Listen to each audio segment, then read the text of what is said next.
Class, welcome back to Accounting Ethics, lesson number 3 in our accounting course ACC304. Today we cover chapters 7, 8, and 9, all found on page 100 of the e-text. Our three topics for this lesson are key positions, jointly held investments, and cooperative arrangements with clients. Section 7 on key positions identifies three possibilities. The first is a member of the audit firm who is a manager of the client entity. The second is a promoter, underwriter, or voting trustee. And the third is a trustee for any person in the client entity.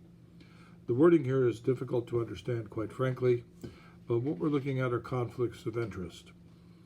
Part 2 of this section states that an immediate family member who is employed in a key position impairs the independence of the auditor, just as if the auditor herself were so employed.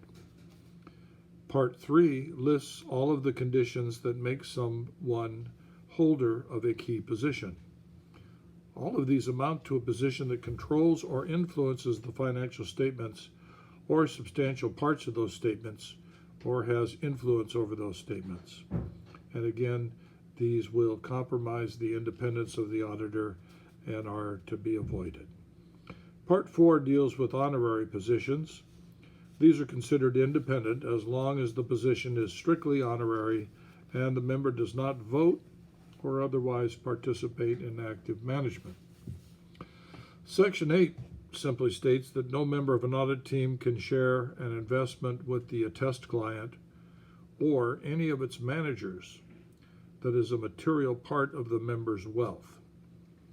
The section specifically mentions officers, directors, and stockholders. Collectively, these are called self-interest threats to independence. Section 9 mentions cooperative arrangements with clients that could affect independence. We will spend considerable time on the lesson plan itself. Our goals for this lesson are to understand public company accounting, understand oversight board ethics rules, understand Securities and Exchange Commission rules, and understand standards of Government Accountability Office, referred to commonly as the GAO, Government Accountability Office.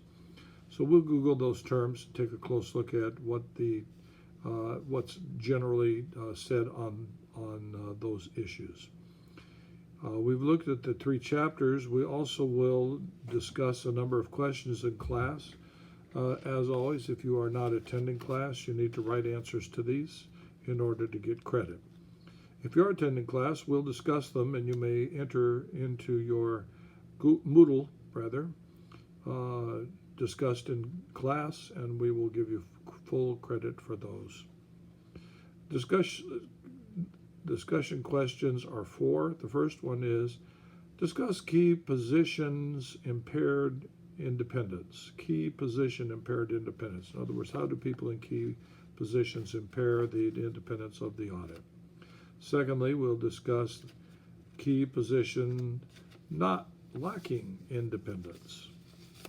And there are a number of those. Number 3, we'll discuss jointly closely held investments and what are called self-interest threats specifically, and those are covered partly in the outline, partly we'll have to add some additional information there. And number 4, discuss overarching independence principles. Here we'll refer back to the early parts of the e-text where we will look at the principles once again. Together, these should comprise a pretty good review. If there are some review questions to look at, we'll take a look at those.